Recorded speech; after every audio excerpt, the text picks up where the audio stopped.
Hi everybody, I'm DJ Foster, joined by Grand Valley State head football coach Matt Mitchell as the Lakers prepare to head up north to Houghton to take on Michigan Tech this Saturday afternoon at 1 p.m.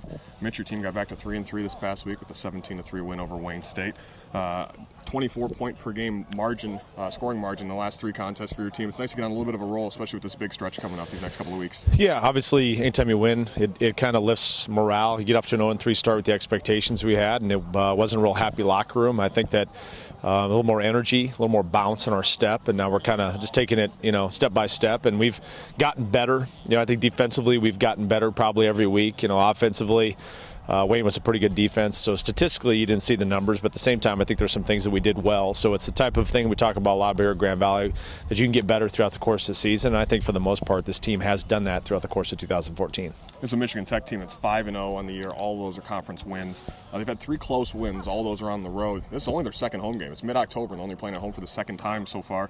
And last week was probably good to win a defensive kind of smash-mouth football game that you're expecting to see this weekend. Oh, definitely. I think you're taking a look at, with the travel and everything we got going on and who they are. It's going to be a very physical game. It's going to be extremely competitive. It's probably a type of game that, will be swings of momentum, kind of happening both ways. Just when you talk about the type of team that they are and being off 5-0 start and ranked top 25 in the nation, a lot of things that they have working their advantage. I'm sure they're going to be coming out of the locker room extremely excited because, it's a tough conference, but they put themselves through the first 5 games in a really good position within the conference in general, and specifically within the North Division.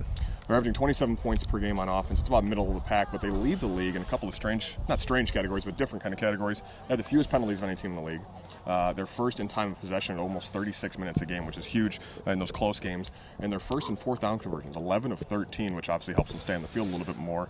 Talk about the offense, what they bring. Tyler Scarlett, Charlie Leffingwell, obviously, are the two guys that make them go. Yeah, when you talk about their personnel, as you mentioned, those are probably the top two cogs. They also have a wide receiver outside, Cowie, that makes a lot of plays for them and did last year, quite honestly, as a redshirt freshman. So they're experienced at the running back position, they're experienced at the quarterback position. I think they've done a really good job of mixing up their offense. I think there's one thing that they look at.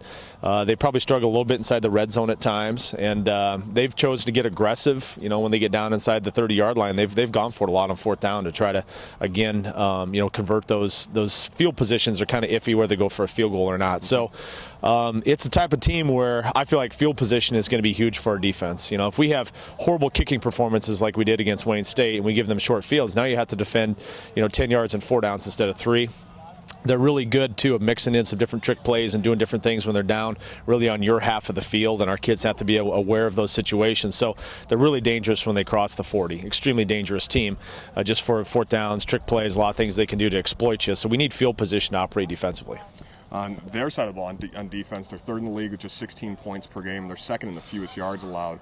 4 of the 5 games they've given up 20 or fewer points, so a pretty stout defense. What do you see on that side of the ball from them? Well, I think that what you have is you got some guys that were underclassmen that have played a lot of reps and now starting to grow up to become juniors and seniors. This is a crew that has played a lot, and as they've played, they've got more and more experience within their defensive system. I think their 2 defensive ends are probably as good as you'll find in our league. Really help to set the edge of their defense in the run game. That's why they're not giving up very many points per game, is because they're very strong within their defensive line. Their interior guys are solid, but their ends are really good at just kind of setting the edge of the defense. And then they've got some experienced corners. Deshaun Nelson is a local product, and he had 2 picks last week against Northwood, and they got some guys that can make some plays in the back end of their defense. That's why they've been so good defensively. Last week against Northwood, they didn't give up a touchdown, similar to like us. And so it's going to be a big challenge for offense. Obviously we've struggled to run the ball at times against good defensive fronts, and that's got to be something that we got to look at ways to, try to run the ball, maybe non-traditional ways to attempt to try to run the ball, because just going to go out there and try to slug it out with them, it's going to be very difficult to, move those guys up front. It's a long trip up there, obviously your second longest trip of the year, obviously with the Azusa Pacific. 4th top 25 team you play so far, undefeated team. What do you hope to see from your team this week? Well, as I said before, our schedule we've been battle tested just like them. We've played a lot of good teams. A lot of teams. This will be our 4th team in the top 25, and I'm just looking for our team now to go up there against an opponent that's 5-0 and is in the top 25 to take that next step and just play competitively for 4 quarters. I think turnovers will probably be a big key to this game. We've been very fortunate the last 3 weeks to really win those turnover battles. battles, and that has helped us immensely.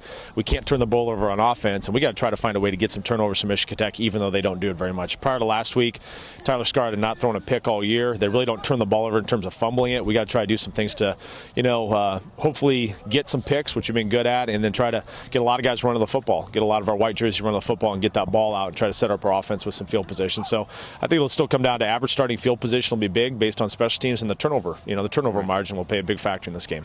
Grand Valley State, Michigan Tech this Saturday afternoon from Houghton. It's a 1 p.m. start up in the UP. Mitch, thanks for your time and good luck. All right, thank you.